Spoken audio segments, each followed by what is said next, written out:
Revolusi Industri keempat atau Industri Revolution 4.0 kini menjadi perbincangan banyak pihak. Pemerintah, industri, dan perusahaan menggerakkan segala persiapan untuk menghadapinya. Namun, apa sebenarnya revolusi industri keempat itu? Klaus Schwab adalah sosok yang pertama kali mengungkapkan istilah itu pada publik di World Economic Forum 2016. Schwab memaparkan revolusi teknologi sedang berlangsung dan mengaburkan batas antara fisik, digital, dan biologis. Lalu, apa tahapan revolusi industri sebelumnya? Revolusi Industri 1 dimulai pada abad ke-18 dengan adanya penemuan mesin uap dan mesin manufaktur. Revolusi Industri kedua dimulai pada abad 19 dengan ditandai produksi massal, mesin listrik, dan standarisasi industri. Revolusi Industri ketiga ditandai dengan komputer dan teknologi informasi di abad ke-20. Dan saat ini kita berada di revolusi industri keempat. Hadirnya automasi dan kecerdasan buatan di industri tentu memberi potensi besar produktivitas tenaga kerja. Lalu, bagaimana persiapan kita dalam menghadapi revolusi industri keempat ini? Untuk menghadapi revolusi industri yang keempat, skill yang harus kita bangun yaitu 1. Kita dituntut untuk bisa menggunakan teknologi seperti bisa mengoperasikan alat-alat canggih atau mesin canggih supaya kita tidak tersingkirkan di dunia kerja. 2. Kita dituntut untuk bisa berpikir kritis. Bagaimana sih berpikir kritis itu sebenarnya? Kita berpikir kritis ketika meluangkan waktu untuk melakukan observasi, memeriksa, kemudian menganalisis.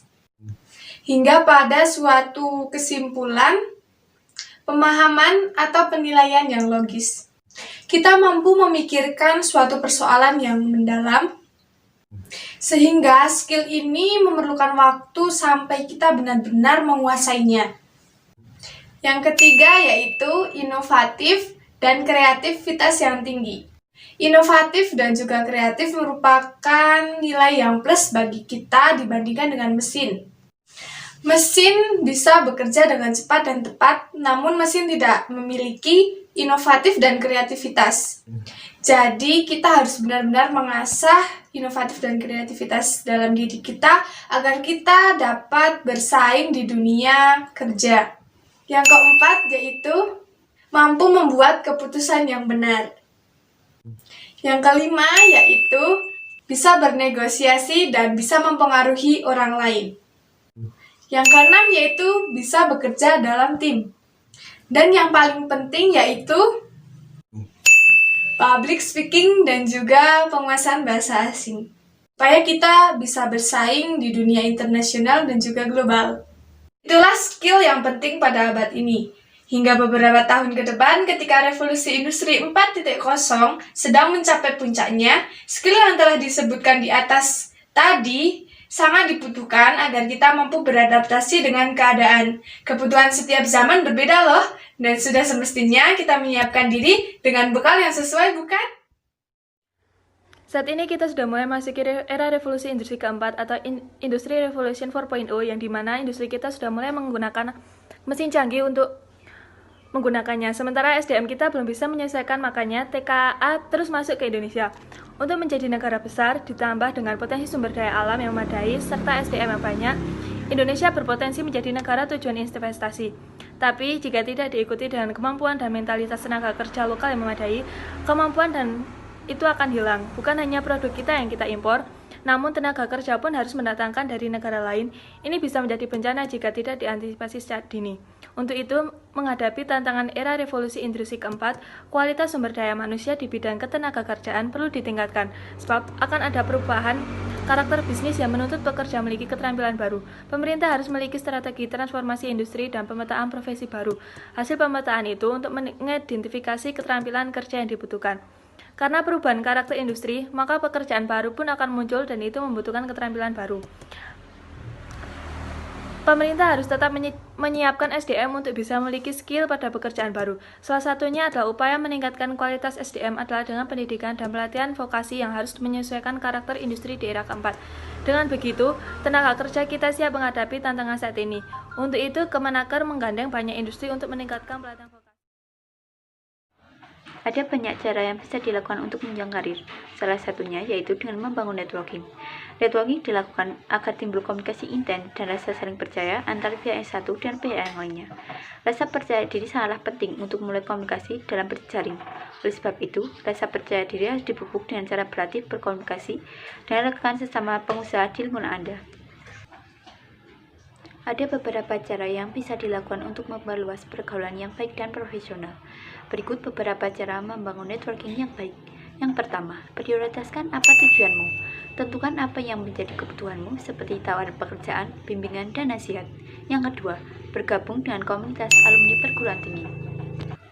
Bergabung dengan komunitas alumni perguruan tinggi merupakan salah satu langkah yang baik untuk membangun networking. Dengan berbagai macam background pekerjaan yang berbeda, kamu akan menemukan banyak orang baru sekaligus memperluas jaringan pertemanan. Yang ketiga, tempatkan dirimu pada pola pencari pekerja. Sediakan waktu setidaknya 15 menit per hari, berbanyak koneksi, dan bertanyalah tentang pekerjaan mereka. Hal ini dapat membantu kamu untuk membantu di kemudian hari. Yang keempat, meminta pertolongan. Di dalam bisnis, kebanyakan orang akan senang jika dapat menghubungkan seseorang dengan yang lainnya. Hal ini juga akan memperluas pertemananmu. Yang kelima, menjaga hubungan baik. Networking bukanlah bertemu atau hanya berbicara ketika kita sedang membutuhkan saja. Jika ingin memiliki koneksi yang luas, kamu harus menjaga hubungan tersebut. Yang keenam, rasa percaya diri. Rasa percaya diri sangatlah penting untuk memulai sebuah komunikasi dalam berjejaring. Kurang percaya diri dapat menghalangi komunikasi dengan orang yang baru saja ditemui. Oleh sebab itu, rasa percaya diri harus dilatih dengan cara berkomunikasi. Yang ketujuh, memupuk jiwa pemenang. Sebagai seorang pengusaha, harus mempunyai jiwa pemenang agar tidak rendah diri apabila berhadapan dengan orang yang baru saja ditemui. Jangan segan-segan untuk membangun networking dengan tingkat yang lebih tinggi. Yang terakhir, menjadikan networking sebagai kebiasaan. Membangun networking bukan saja dilakukan untuk keperluan saja, melainkan perlu dilakukan secara terus-menerus. Buatlah agenda pertemuan di luar acara formal, misalnya olahraga atau makan malam dengan rekan bisnis Anda.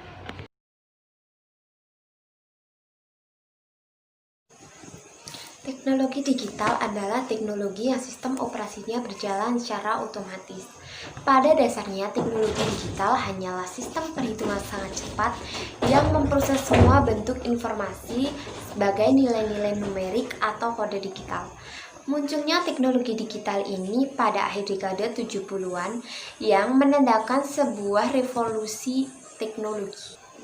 Istilah digital sendiri merupakan antonim atau lawan kata dari istilah analog, di mana teknologi digital merupakan bentuk pengembangan dari teknologi analog, namun berbeda dengan teknologi itu. Teknologi digital tidak menyimpan data atau informasi dalam bentuk gambar dan suara. Penggunaan teknologi digital juga sangat penting di masa pandemi saat ini. Contohnya dalam bidang pendidikan, bisnis, sosial, dan masih banyak lagi. Teknologi digital ini seperti telepon seluler, CD, flash disk, komputer, dan masih banyak ragam lainnya. Kelebihannya, penggunaan teknologi ini adalah biayanya yang rendah, lebih praktis, dan menyediakan transmisi yang besar.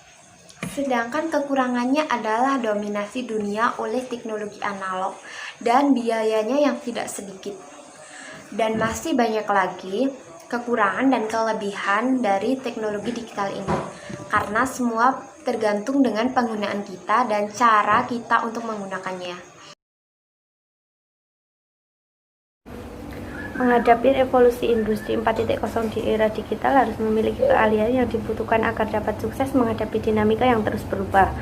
Keahlian tersebut menjadi pengukur kita dalam bersaing di era digital yang semakin berkembang. Tentu saja masalah yang akan muncul memiliki tingkat kerumitan yang tinggi. Kita dihadapkan dengan berbagai masalah dan dituntut untuk dapat memecahkan masalah dengan segera. Jika penyelesaian masalah bukan salah satu keahlian terbaik Anda, tentu saja Anda dapat mempelajari kemampuan dalam memecahkan masalah. Anda dapat memecahkan masalah melalui tipe sebagai berikut. 1. Inspire. Inspire atau si pemberi inspirasi memelihara hubungan dengan orang lain dan memiliki kemampuan menularkan rasa percaya diri. 2. Reflektor. Reflektor atau si pemikir tidak pernah terburu-buru mengambil keputusan. Mereka biasa mengambil waktu untuk berpikir, mencerna segala hal pelan-pelan, mengambil langkah mundur dari situasi tersebut untuk mendapatkan perspektif baru lalu bertindak. 3. Inovator. Inovator adalah si ahli inovasi, memiliki kemampuan untuk memunculkan solusi kreatif untuk setiap tantangan dan masalah yang mereka hadapi. 4. Influencer. Influencer atau si pembawa pengaruh sangat ahli membuat orang di sekelilingnya mendukung segala sesuatu yang ia kerjakan. Kemampuan memecahkan masalah atau problem solving skill sangat penting dan sangat dicari di dunia bisnis. Mereka yang menguasai skill tersebut akan mendapat kemajuan lebih cepat dibandingkan rekan-rekan sejawatnya.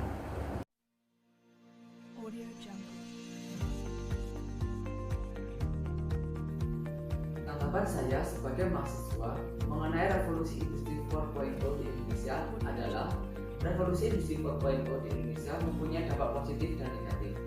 Dampak positifnya yaitu dengan semakin berkembangnya teknologi, maka kita semua semakin dimudahkan dan diringankan saat bekerja. Saat kita bekerja di suatu perusahaan, kita hanya perlu mengoperasikan dan menjalankan mesin itu. Untuk dampak negatifnya, semakin berkurangnya lapangan kerja di Indonesia. Hal itu karena banyak perusahaan-perusahaan yang telah menggantikan tenaga manusia dengan teknologi-teknologi yang baru atau robot yang semakin andal.